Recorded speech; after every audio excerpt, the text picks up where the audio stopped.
Hey folks, I'm Lucy at Ballyhoo Creations, where I design puppets, dolls, and plushies to be stitched with an embroidery machine. You can see them back there. There's a new brand breaking into the machine embroidery world.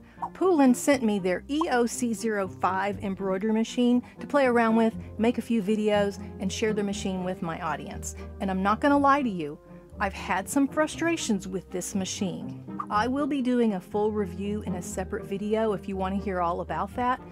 But I've been doing machine embroidery for over 20 years, and I've had this channel for several years where I teach other people how to use embroidery machines. And I'm a very technical person. I have an engineering background, but this Poolin has some idiosyncrasies that tried my patience. I had to leave my studio and have a glass of wine last week. And it's not just me. I've been in their Facebook group and I've seen many people share their frustrations too. Sometimes it's just beginner mistakes. And sometimes the machine has some quirks that you can fix yourself, but those things are not in the manual. And yes, I have read the manual cover to cover. I do that for any new embroidery machine, and so should you. But I kept on experimenting, and now I can share these 13 tips and tricks with you to help you be successful with this or any embroidery machine. I have a lot of other videos if you want a deeper dive, but let's hit the high points for this Poolin on how to lessen your frustration and get good with machine embroidery. Okay? Thread matters. Use the right threads.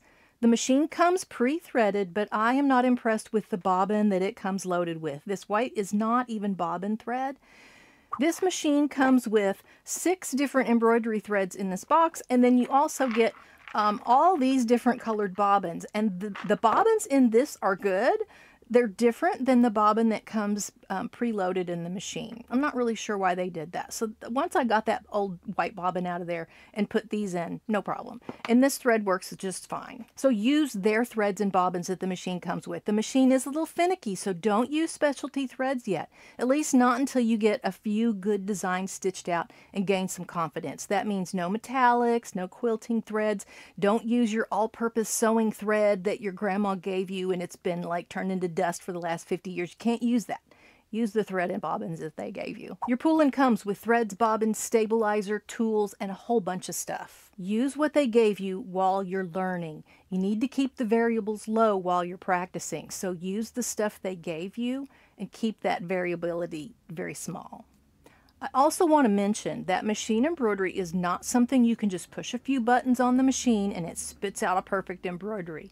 It's actually a steep learning curve. So don't punish yourself or throw the machine out the window. I know you'll want to sometimes, but take it slow, learn at your own pace. It will all make sense pretty soon and your patience will pay off. Just hang in there. 2, don't practice on the good stuff. Use scraps of fabric. Start with woven fabrics first before practicing on stretchy fabric, which is trickier. I have a different video on stabilizers that I'll tell you about later in the video, but save those t-shirts and towels for later or you will ruin them. Actually, craft felt is a good material to practice on. You can find those sheets of 9x12 craft felt for about 25 cents, and they are stiff enough to handle a lot of stitches. It's great for practice. Another good choice is plain old cotton fabric like a bleached muslin or quilting fabric. Those are fine. Design issues. Practice with the designs that come on the machine. I know they're not my style either. I've yet to see any embroidery machine with designs that I would actually use. That's typical. But they give you 96 designs in the menu, so start with those. A lot can go wrong when you buy designs that are not digitized properly, and even quality designs might be more difficult for reasons that are too technical for me to get into in this video. So remove that variable and practice with any of their 96 built-in designs.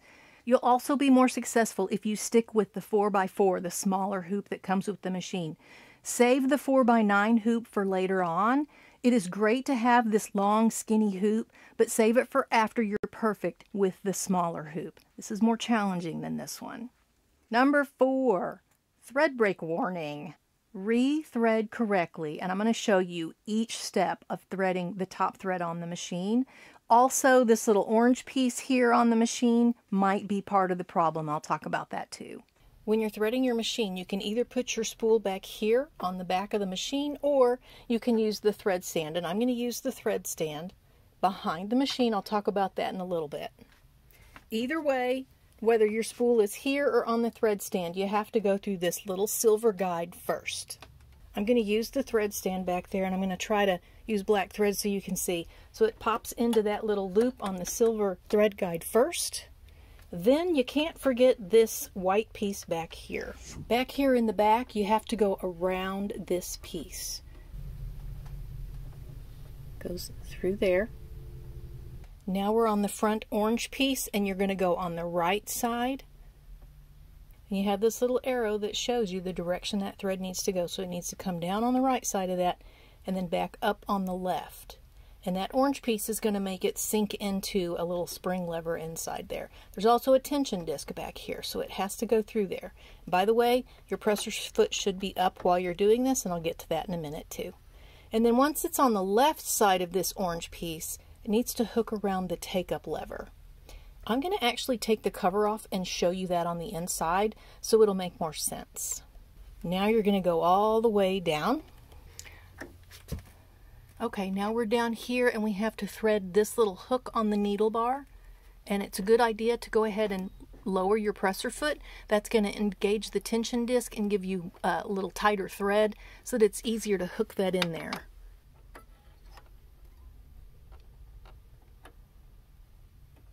And then finally it's time to thread the needle. And you can use, they call it an automatic needle threader. I'm sorry, it's not. There's nothing automatic about it. I've never been a fan of people calling it that. I don't fiddle with those. I just go ahead and thread the needle.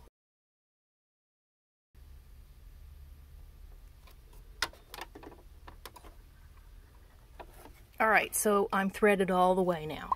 So whether you're coming off of the spool or the thread stand, your thread needs to go through this silver guide, back around this white piece here. Do not, and I repeat, do not thread through the bobbin wind tension disc there. A lot of people make that mistake. This has nothing to do with threading your machine. That's only for use when you're winding a bobbin. We've gone through the silver, around the white, down the orange on the right side, up on the left. We've made sure that it's hooked in to that take-up lever that's inside there. I'll show you that with the cover off. Then we come all the way down to the needle bar and we make sure it's hooked in this hook in front of the needle bar, and it goes through the eye of the needle. I've removed the side cover of my machine just so you can get a better look at what's going on inside here so that you can get it so it makes sense to you. So when you run it down through the right side of this orange, it comes down around the bottom, and right up here, pull on that thread, there's a spring down here, and that tells the machine that it's stitching. And then it comes up through this take-up lever right here, and you can see what that looks like. So you have to get it all the way in the back to hook it around. And if while you're stitching it comes out of either this take-up lever here or this guide down here, you're going to get that thread break sensor. You're going to get looping down under the bobbin. It's going to be horrible. So you'd have to make sure that your machine is threaded correctly and going through all those points to get a good stitch out. If there's only one thing you get from this whole video on threading, it's to know that you have to have your presser foot raised up when you're threading the top part of the machine, and then it's okay to go ahead and put the presser foot down to thread the needle bar and the needle itself. This part's okay with the presser foot down. It's actually easier, but all the top part of the machine up there, you have to have this up. That's because the tension discs are open when you raise it, and then the tension disc close when you lower it. That's every embroidery machine and sewing machine works that way. Always raise your presser foot to thread your machine. When this machine was shipped to me, I had a problem where it kept saying thread break. The thread break sensor kept going off, and what I found was this little orange plastic piece was pushed forward just a little, like that, and it wasn't in place correctly. It does come off. If you ever need to remove it, you have to rethread your machine if you're going to take this off, by the way.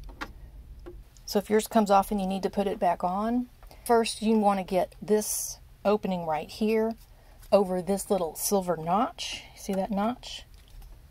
So put it where the orange goes in between these two pieces, and then fit that notch in there, and then kind of push it down and push it forward.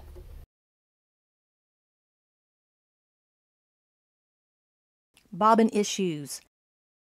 You got to also thread the bobbin correctly, so I'm going to show you step by step. It's much easier than the top thread. You just pull this little latch right here and the bobbin case opens.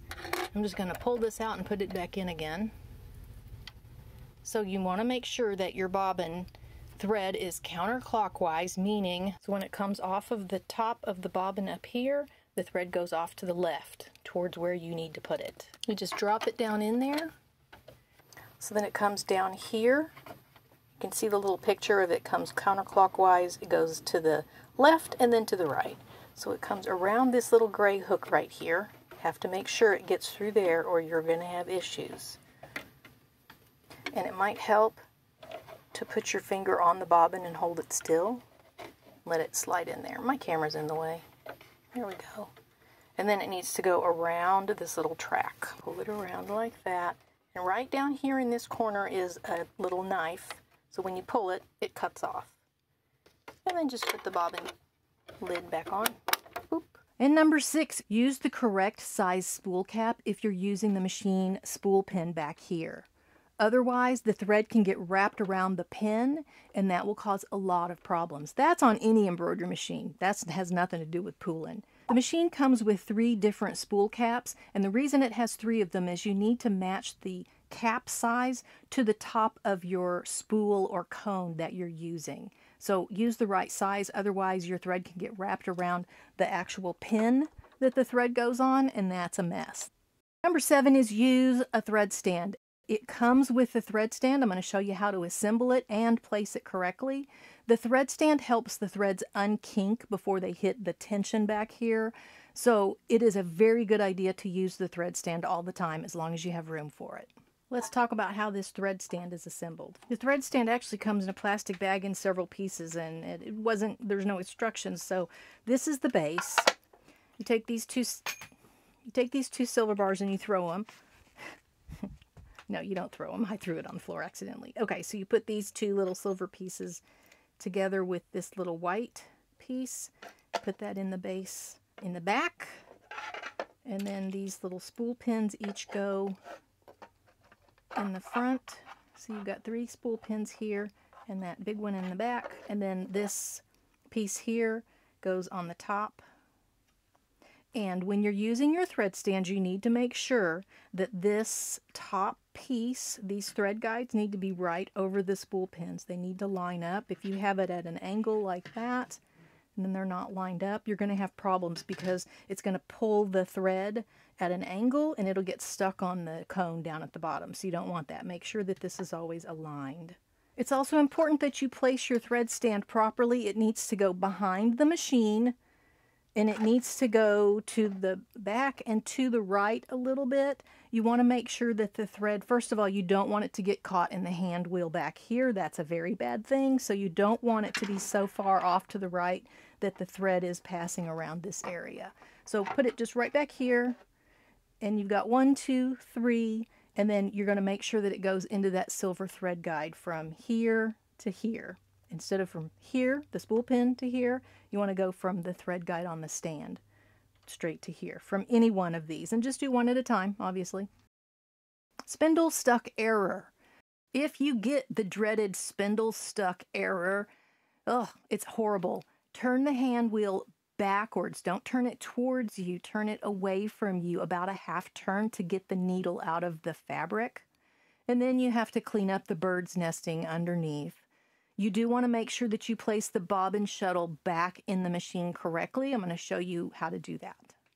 If you get a bird's nest under here and you have to remove this, first of all, just pull this gray piece towards you to kind of pop that plastic piece off. And that will give you access to most of the bobbin shuttle here. And you can go ahead and pull that out. It gets very confusing when you have to put this back in. What you're looking for when you put it back in, this little black bump right here. Okay, you've got the felt piece up here, and then you've got the black bump on the opposite side. It's that black bump right there that has to go up against this silver piece. Make sure that when you put your bobbin case back in, that it fits in the correct way. If it's moving around when you turn the hand wheel, that's bad. So you can see how that little black bump right there. There it is. It wasn't in right. If it's like that, that's wrong. It needs to be right there, and it clicks into place. And that little black bump that I was showing you needs to be right up against this silver piece right here. And that's when it's incorrectly. When I turn the hand wheel, the outside silver ring turns, but the black plastic piece doesn't. That's the way it should be. If the black plastic is turning, that's a problem. You're going to have a lot of issues. Trust me, I know. It happened. And let's see if I can get this popped back in. I just kind of place it in place and then there it goes.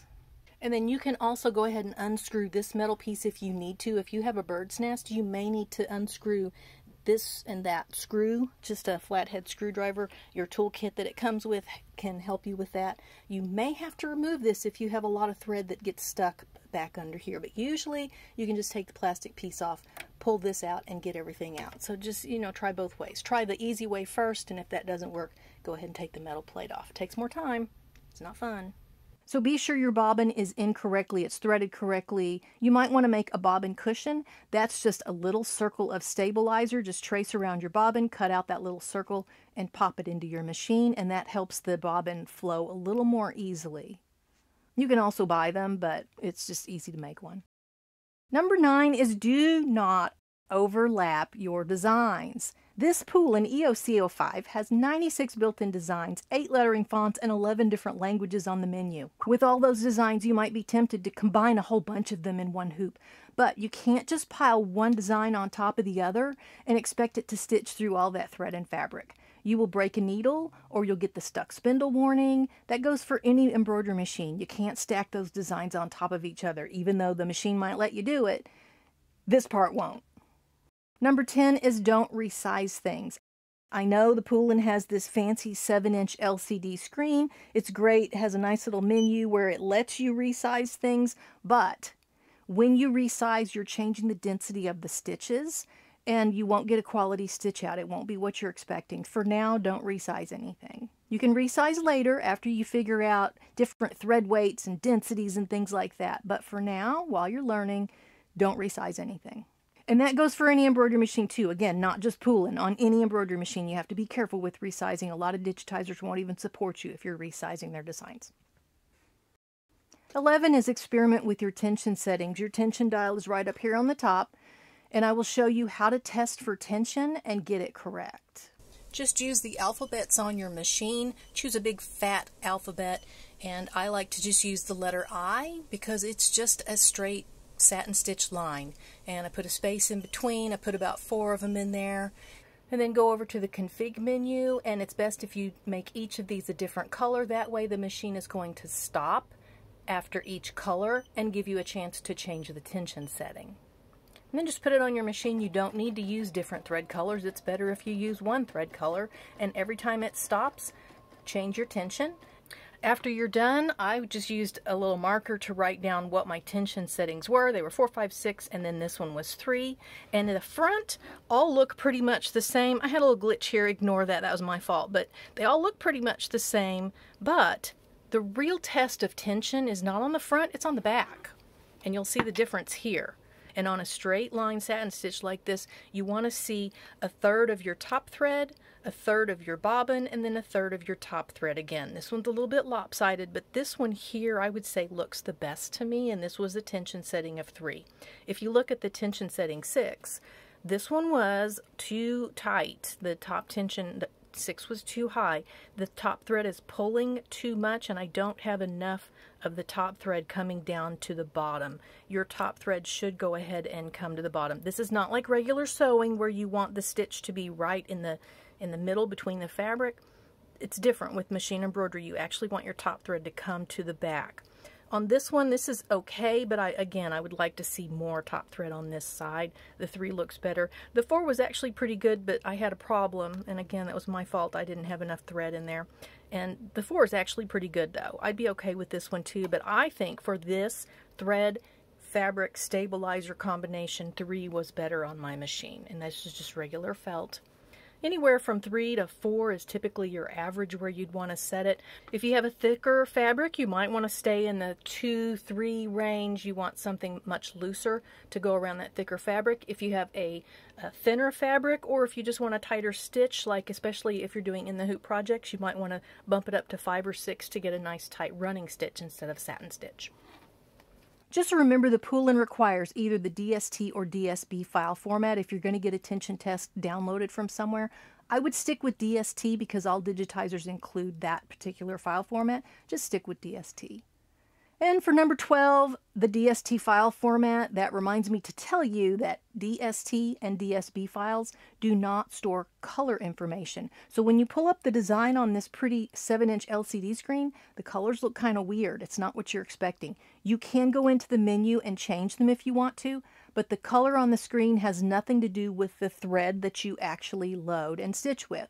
So don't worry too much about it. When you buy designs, make sure you get the PDF thread chart with that design so you can just follow that and not worry about the machine's wacky colors. That goes for any embroidery machine too. Get that thread chart. Just rethread the machine with whatever color that you want to use. I mean, it's custom embroidery for a reason, so use the colors that you love. And 13 is ask for help. Poolin has a lot of YouTube videos that are short and easy to understand, and I've been in their Facebook group. Techs have even private messaged me with solutions when I wasn't even looking for solutions. They're kind of overzealous, actually, but that's good on them.